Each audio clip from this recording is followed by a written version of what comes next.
All right, everyone, it's Tim. It's New York Giants Straight Talk online, Big Blue. Of course, you know what? We always get the best guest or anyone that's, I don't know, anyone that just agrees to come on. But I've been waiting to talk to this gentleman. It is former NFL quarterback Matt Simms. You're probably going to remember more in the area from his days with the Jets, which were, I always find it interesting.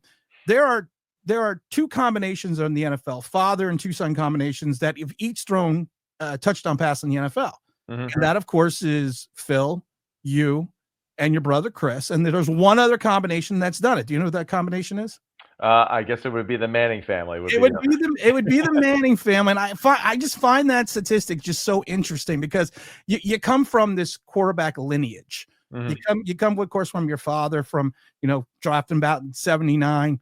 Your brother back in 2003 over in Tampa. And of course you were an undrafted free agent. You went over to the Jets and, you had a couple stops in Atlanta, a couple other places, but it just is very interesting to me. And this is kind of the question I want to ask right off the bat. Was there any question or any doubt when you were growing up that you were going to be a quarterback? Of course, there's a doubt. I think my father was definitely surprised that I eventually found my way to the football field the same way that my brother did. Growing up, I was a little bit more interested in some other stuff. I mean, I was enjoying, the whole dinosaurs, the insects in the backyard, that kind of thing. And I was just a little bit different, I think, than my brother in that regard. That being said, the game of football eventually found me. And I was fortunate enough to be in a household where, I knew a few people in that same house that actually knew what the hell they were talking about. And they could help me out and direct me and lead me in the right way and how to carry myself, how to go about my work and all that. I even quit youth football in 7th grade because I just didn't care anymore. Wasn't interested in it, was kind of over it. And back then, in those day and age, right? There wasn't as much throwing as there is now at the youth ages. There wasn't the flag. There wasn't 7-on-7. Football was more traditional in that sense, where it was still running the football primarily. And at quarterback in that grade, not that interesting. Not a lot of action for you.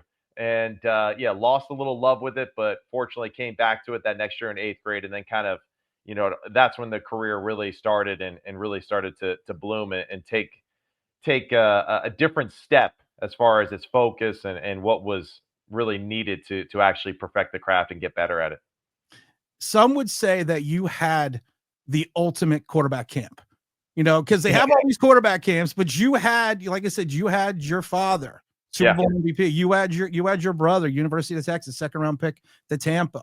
You probably didn't have to go very far besides outside the dining room table to get advice on how to be an NFL quarterback or how to make basically hone your craft. And the only reason I'm getting into that is you run an organization called Simms Complete. And I just kind of want, before we get started, I just kind of want you to just briefly go over what that is and exactly, because I find it fascinating that you've kind of gone this direction. And I just want everyone to know exactly what Simms Complete is. So Simms Complete really is something that was born out of necessity. There was too much time on my hands. Didn't know what the hell to do with it. And I was in between the part of my life where I was getting calls and opportunities to go and work out for NFL football teams. But it did seem like after every one of those workouts later on in my career, you did great, but we're not signing you. Hey, awesome job. Way to come prepared. Way to work, all that. It's not going to happen at this moment. All right, that's great. So in between that time frame of still training, staying sharp, trying to stay with it, trying to stay active, keeping my name out there in that world for general managers, for coaches and all that, and staying prepared as a pro, in between, hey, there's a lot of downtime. So what can I do? And I got introduced through friends of mine in the area that started to say, hey, we have this young quarterback here in this local area. It actually happened to be kids that went to the same high school as my brother, Ramapo High School here in New Jersey. And from there, it really just blossomed into this whole other industry of coaching, mentoring, guiding young quarterbacks through this space of playing the game.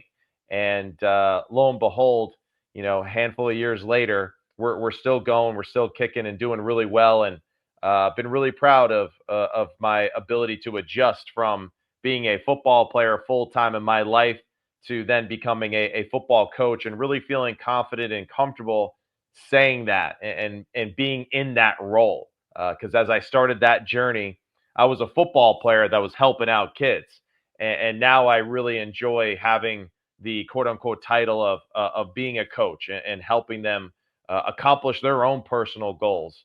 And being a small extension of that in their journey in the game of football, which has been so rewarding for our family and so many others. I've always wanted you. I have a question for your brother because he's not. I'm curious if he would remember who I am. I actually worked in Tampa in 2003 Okay. when he came into Tampa in his rookie season, and I was they had a system called the Digital XOS Replay System, which was the first time you could actually replay practices on your laptop. Yeah. And my name throughout there because of John Gruden was Tim What the F. Because anytime the system went down, all you heard, especially when I was in training camp, when they were at the Celebration Hotel, was Tim What the F. Right. And I remember one day him walking down to the meeting rooms through the Celebration Hotel with Warren Sapp, and I'm getting yelled at. And Warren Sapp looked at me and said, you're screwed because John Gruden knows your name. So all I kept hearing with that was forever. And I was just laughing because I was like, well, this is great. This is a guy coming in here. I've never met him before, and I'm getting yelled at over and over again. But I was always curious about that. So just ask him that for me. Yeah, a lot of people I think had that same experience. So it's going to be hard for him to be able to differentiate, right, who he exactly was being ripped at and yelled at. But yeah, the stories that my brother has from that Tampa Bay Bucks team and just that whole generation of football players was really truly unique and special. And all I can say is thank God that they didn't have social media because a lot of people would have been in big trouble back then. It would have. I'm not even going to get into it because but it would have been terrible. Like I said, I grew up playing football in the late to 80s, early 90s, all the way through college. The only thing that stopped me from going pro was injuries and lack of talent. But besides that, I was going to be right there on the cusp of it. Me too. Same thing. Same story. You may listen. You know what? From what you were saying, that you always hear about these kids that played through. Had the ball in the hand since kindergarten and went through. You took a different route to the NFL, but you still got there. Got there. That is an accomplishment on its own, because how many people can say A, that they played in the NFL, B, that they played quarterback and actually, threw a touchdown pass in a game. I mean, I think that's a fantastic. I mean, like I said, I would do anything. I'm actually thinking of going to your camp. Yeah, absolutely. We can. That's what we do. That's what we specialize. We help people who really can't throw worth a damn how to throw the ball. I was going to say you could train a 50-year-old because with the new NIL deal, right? I have 2 years of eligibility left, so I figured I'm going to go back into it. Yeah, we got you. I want to talk about the New York Giants and Jaxson Dart in their quarterback room, because there is I find it interesting that when the Giants drafted Jaxson Dart, of course they moved up to get him, and he had kind of, I don't want to say a meteoric rise through the combine and through his pro day and everything else, but there was some issues coming out with him immediately after the conclusion of the college championship game. And we've read it on our channel before, some of his draft reports. And some of the issues were that they felt that he was potentially going to be a one-read quarterback, that, Lane Kiffin has not produced any, marketable quarterback outside of maybe Matt Barkley, and even he did not have a tremendous amount of NFL success, that there were limitations in his game. And these were reports that came out directly, like I said, directly after the end of the college football season.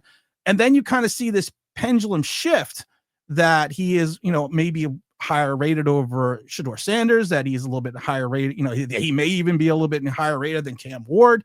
Mm-hmm. What do you think changed from the moment the college football season ended to the draft that really helped Jaxson Dart jump up to where he was selected by the Giants? I think in a lot of situations now, being on the other side of this conversation, being in this media world, you do get here's the report following the season from one perspective, one scout. And then as the NFL season winds down, you get more of these coaches, more of these scouts, more of these managers looking at the report that was written and then doing their own homework and then adding their information that they're gathering behind the scenes and from what they see on film and adding it to that report and understanding really all of the things that are happening behind the scenes for the players and all that stuff. And I think that's something that for us fans, we don't get to be a part of enough. So we have to kind of have this guessing game of why this, why that. I think this happened. I think so and so this, and it just kind of turns into this rumor thing. But the truth is that Jaxson Dart has been an extremely productive football player for his entire college career. Had displayed multiple times on film the ability to throw the football in rhythm down the field accurately, making the right decision, the proper throw as well. On top of that, his athleticism, his ability to move in the pocket, the whole one and done thing. We could watch Saturday college football, me and you, and I can point out to you that 95% of the time, most of the college guys are going to number one, and then it's scramble rules, make a play, and that's the truth of it. And I think sometimes the gentlemen and people who are responsible for evaluating these football players, it's kind of one of those, you want to negotiate it low and then build up that price from there. And I think a lot of people are very extra critical early on in the process. And then as you kind of go through it more, learn more information about what happens behind the scenes, like I said earlier, and what is actually taking place for the individual, and also how the individual participates in that process of the evaluation, how they handle the pressure of it, the preparation for it. That all, I think, culminates eventually into why we see some players rise dramatically and then fall ultimately as well. And this was a unique draft too. Cam Ward, to me, I watched Cam Ward on film. I thought he was one of the most talented throwers and decision makers that I feel like I had ever seen, with his ability to make these plays, his ability to play on that edge of like dangerous, borderline chaotic, but still make the right play at the right time. It, to me, is just phenomenal. And no one talked about him because all we were talking about is Shador. Yeah. And I think that's what also Jaxson Dart, Cam Ward, these guys fell into the wake of the Sanders show leading up to the draft. And that's unfortunate. And that's part of the media of our sport as well, that sometimes media doesn't really tell the whole truth of the story. They kind of just tell the story that they want to tell until they're bored with it. And right now, fans eat up everything that has to do with the Sanders family. And that's why Shador dominated the airwaves and still dominates the airwaves in Cleveland. Even if he's not getting starting reps and OTAs, they're still talking about him more than any other quarterback. We're going 101 miles an hour. Yeah. So, and that's a whole nother thing too. And, but it's just, it's fascinating, this whole process. Either way, you just got to be happy, right, Giants fans? Dayball seems to have found the guy that he wanted. And now there's no excuse. You wanted him, you got him. Now we got to see it, come to fruition as far as what your ultimate plan was for this young football player. You right now are, I would say, almost a tutor. You're working as almost like a quarterback coach. What would you focus on in year one for Jaxson Dart, just to get him prepared for not only the season but for his entire NFL career? Yeah, as I think about this, there's two schools of thought. It's gradually bring him along, build up his confidence slowly, make him really feel comfortable, ready to go, ready to perform at a super high level when he's ready. That being said, I don't know if Dayball and the rest of the crew have the freedom to say, yeah, this is a 2-year plan type of thought, especially with our fan base and how it's been reacting the past few years. We want to see something sooner rather than later. And you know how anxious we all get in our area when we're not doing well. The boo birds come out real quick, and for them, that's going to be the debate. How do you handle that, the growth of this young man and what he can do at the position? You have the Sean Payton, Bo Nix side of it, where now we're kind of hearing more and more about what was Sean Payton's idea of grooming Bo Nix. It sounds like Sean Payton treated Bo Nix like he was Drew Brees, and he didn't give a damn what he thought about it. And it was, you better learn to swim or you're going to sink. And I think it paid huge dividends for Bo Nix as the year went on, because he got tougher. He got more mentally tough and gritty building into the NFL football season. I think that's why we saw a huge progression from him. So that'll be the decision that Dayball has to make is, Are you really going to push this young man and really make him grow into the position, or are you going to allow him to kind of blossom on his own in his own due time? You played in probably one of the most difficult media markets to play in. And you did not come in with the expectations and the hype that Jaxson Dart has come into this city with now. Right. And there's always a mental. I mean, when I played safety and corner, so there was a different mindset when you were playing that position. It wasn't center. It wasn't center stage. Yeah. And that's kind of where he's going to be at right now. Could you just go through a little bit, even maybe from your own experience, some of the mental processes that it will take to face this type of pressure that Jaxson Dart is going to have to come into? Because I've said it before with Russell Wilson.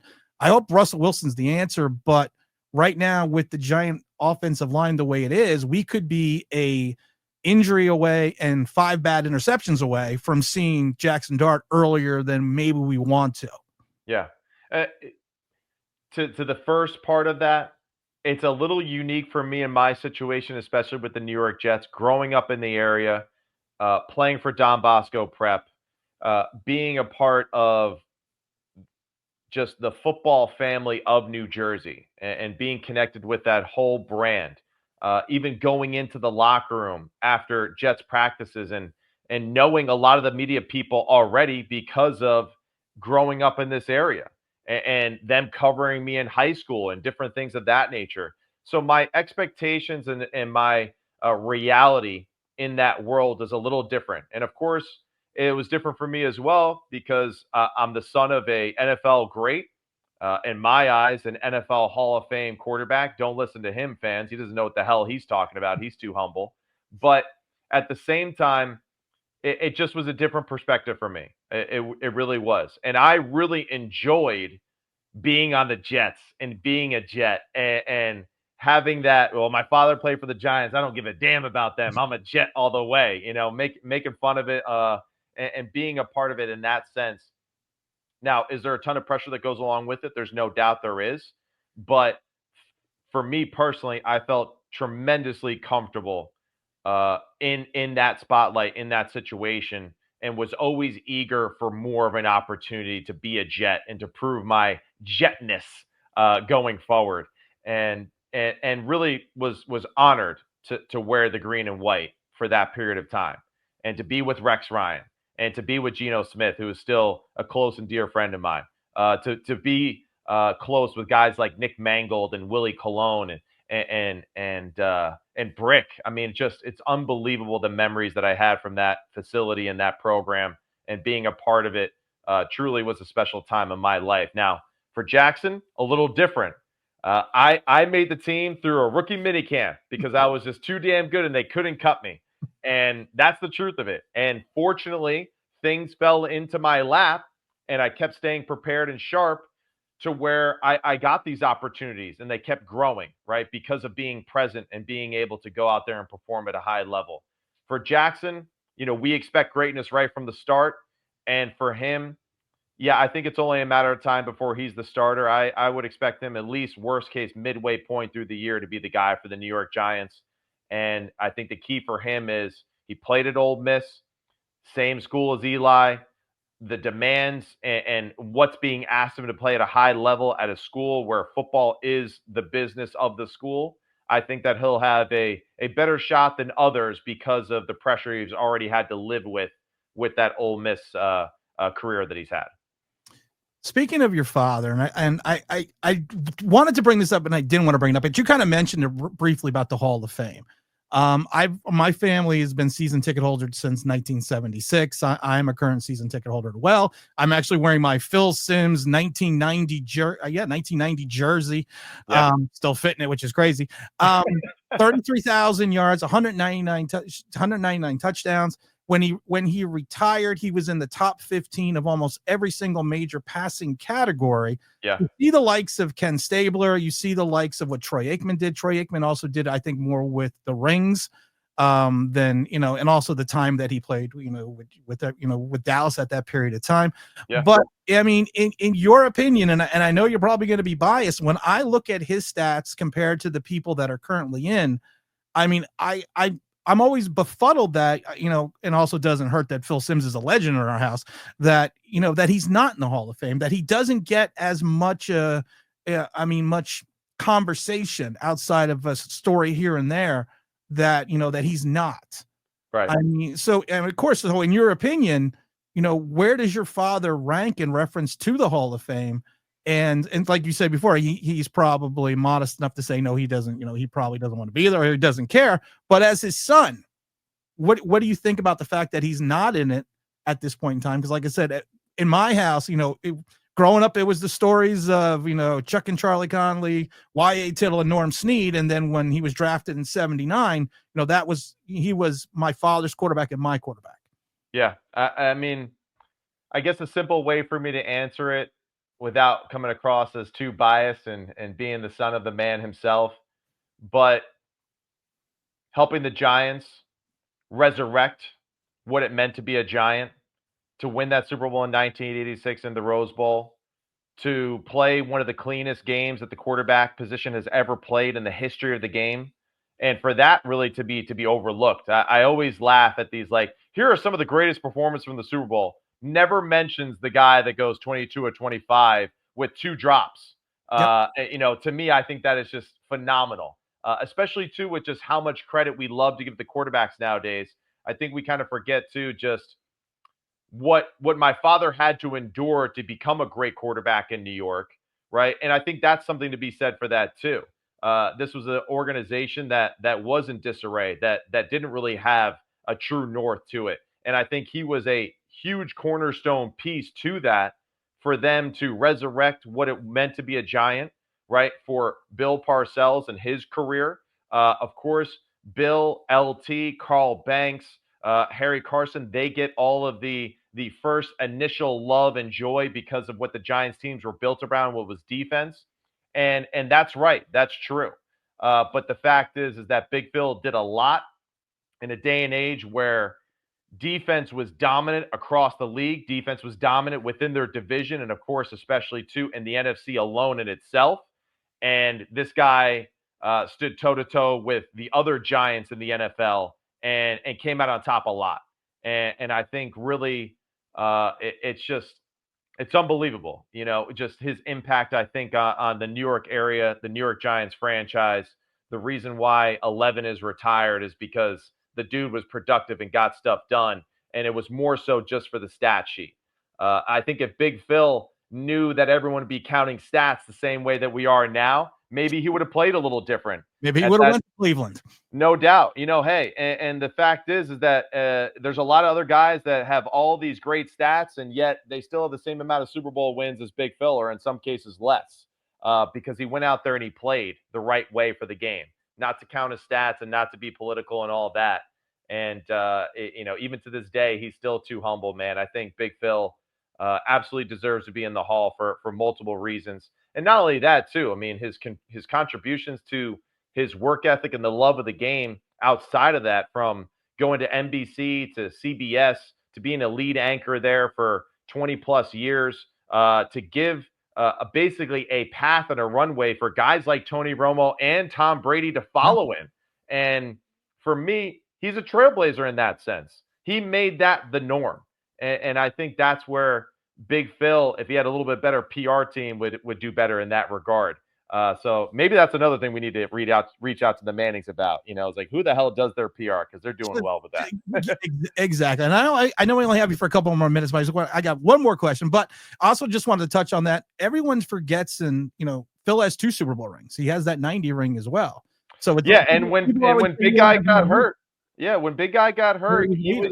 was one of the best quarterbacks in the league that year, maybe the best. Yep. And probably was on his way to being in that MVP conversation that season.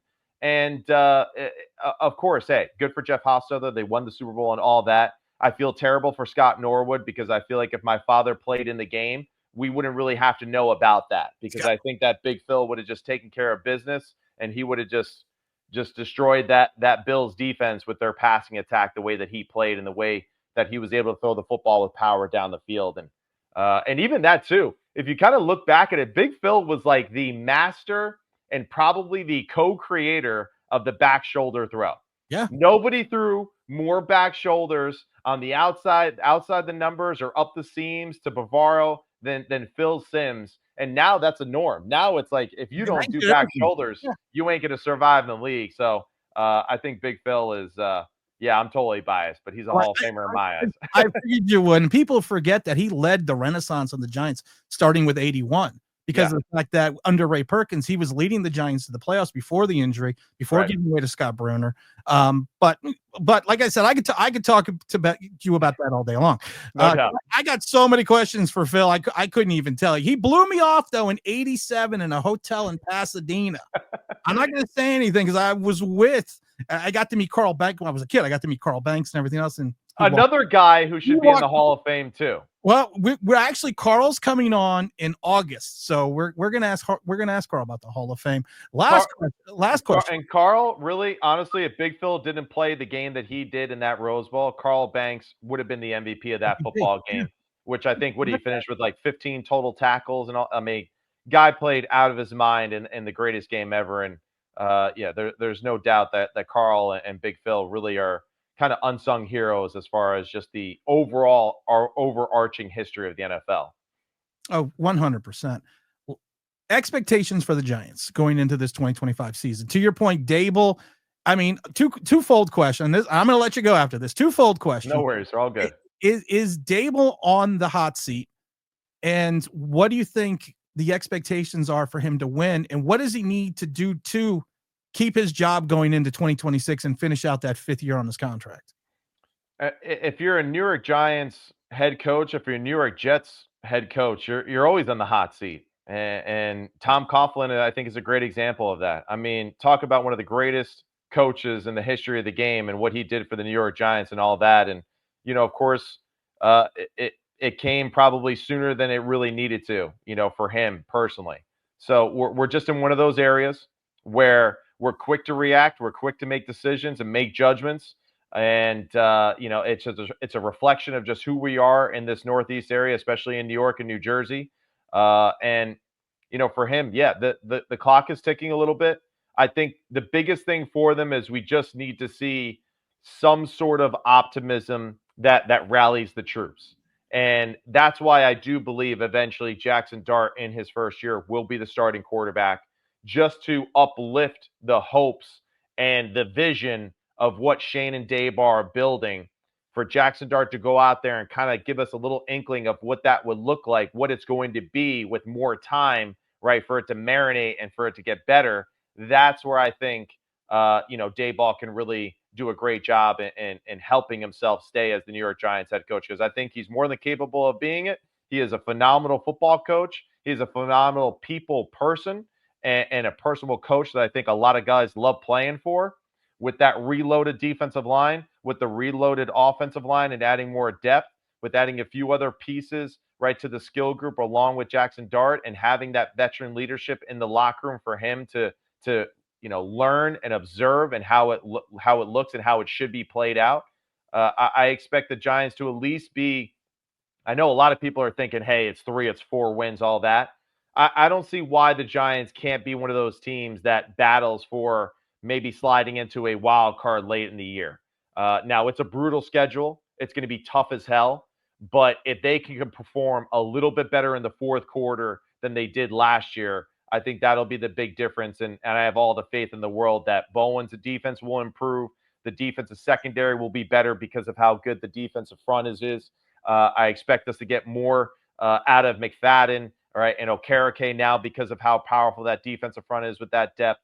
And I think that will help just the whole machine that much more efficiently this football season. So wouldn't be shocked if the Giants are one of those surprise football teams that are a little bit more competitive and a little bit more of a pain in the ass to play because of the talent and the people they put on the roster the past 2 years.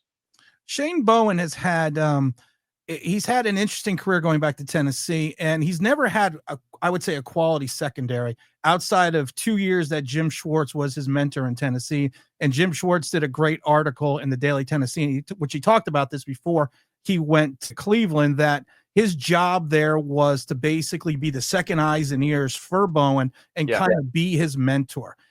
He's got this bend not break style. He likes to rush 4. He kind of changed up his style a little bit, but you went out and got a Paulson Adebo. You went out, you have a Banks, you have these guys that are press cover corners, you have these guys that are man-to-man guys that you're going to try to fit into potentially the Dable system. I'm not assuming the Bowen system. Do you think that Shane is going to maybe change his style a little bit more for the talent that he has instead of trying to make them fit in the system that he's used to running? I think in this day and age, most coaches now and coordinators especially are not so tied down to the philosophy that they learned on their way up. And now it's exactly what I do. This is how I was taught. This is what I do. I don't deviate from that. I think coaches in today's day and age are a little bit more they have a little bit more leeway to adapt, right, to the personnel that they have. And I think for Bowen, he's going to have that same problem. He's going to see that D line and be, man, I could get real creative here, and I could put so-and-so on this side and really make that offensive line decide. Are you going to go one-on-one over here with Burns? Are you going to slide the protection over here to Dexter and the rest of the boys? And I think when you have the ability and the freedom to do those things and to kind of become that mad scientist in that classroom, the biggest thing is you just got to have those few things that are your calling card and basically the foundations of your identity of a football team. And I think for them, it's got to kind of go a little bit more of like, hey, 4-man rush is great. Let's make it more of like we're a 5-down rush football team. And the variations that we can create defensively with our fronts and our personnel, you can really put offenses in a very difficult position and a very predictable situations as well, too, where you're getting some of your best pass rushers known one-on-one situations. And I think that is the most fun thing ever, right? When you're a defense, when you have those situations, knowing that we dialed it up to where our best pass rusher is getting a one-on-one situation against a tackle that we know in percentage-wise can hang in there all the time, especially in obvious passing situations with the way that the rules are nowadays. And that'll be the biggest thing. It's just kind of finding what that is and then building the variations off of that to really have fun and to make it very difficult to prepare each and every week. If you could give one piece of advice to Jaxson Dart going into this season, just anything, it doesn't have to be, play related, just anything from your experiences. And like I said, you have had an experienced career. What would that one piece of advice be? Bro, don't try to be what we want you to be. Be you, cut it loose, have fun, show energy, let it go, man. Let it go. You throw a good pass, I want you to, spike that football as hard as you can, talk smack to the defense, yell at the crowd, let them know how good, I want that energy. And I think that's when, we can really see something that's different for us as Giants fans. Because, hey, Eli was great. Eli was very stoic. He was very quiet. But he's Eli Manning. That's fine. It works differently for him. For Jaxson Dart, I saw it at Ole Miss. I saw that energy, that enthusiasm, that natural charisma that he has, and let that same stuff bleed through on the football field for the Giants. And I think that's where us as fans will fall in love with him right away if he just lets it all go. Because that's what we want to see. We want to see an authentic version of you. Sometimes I feel like Daniel Jones was trying to be a little bit like Eli. Good soldier. I'm not going to say much. I'm going to be just carrying myself quietly and all that. Again, it worked okay for Eli because he's Eli Manning. We do a lot of the talking for him when he was playing. We did a lot of that defending for him. For this generation, for Jaxson Dart, just be you, man. Be you. And that's enthusiasm. That's charisma. That's energy, right? That's athleticism at the position that we saw in college. Cut it loose, have fun, and just let it go, man. And I think from there, the fans will take care of the rest for you because I think that's what we're dying to see at the position. And you don't know anyone in your house that played with a fiery demeanor at all. No doubt. Hey, there was no one that wore number 11 that looked like he was going to explode half the time. I never saw that passion whatsoever. Matt, I want to thank you for coming on and spending as much time as you did. Do you want to once again give a shout out to Sims Complete, not only the podcast but your camp as well? Yeah, Sims Complete. Hey, we're coaching, mentoring, and training quarterbacks all throughout the Northeast area. Anywhere from youth all the way up to pros. We got you covered. We'll help you throw that ball and spin it even better. To my father and the podcast, we love talking football. It's of course it's a huge part of our life, and it's a great father son dynamic where my father likes to just tell his son how the world really works, and I do my best to nod and grit my teeth as he gives me this wisdom. But no, father son podcast where we talk ball, especially the quarterback position. And of course, we're always going to be discussing our Giants and Jets. So if you're into that stuff, please give us a follow. But appreciate it. Thank you so much for having me on. It's an awesome game, and so proud to be a part of it. And it's unbelievable what this game has done for our family, for so many other families through Sims Complete, through the coaching and all that. So just extremely grateful to be able to share this with you and with the other people who enjoy this game so much. So it's truly an honor. Well, that podcast can also be found on the Bleav Network and any other place that you find podcasts. Again, I want to thank Matt for coming on. This is Tim, this New York Giants Straight Talk, powered by Online Big Blue LLC. And as always, like, subscribe, all that fun stuff, and we are out of here.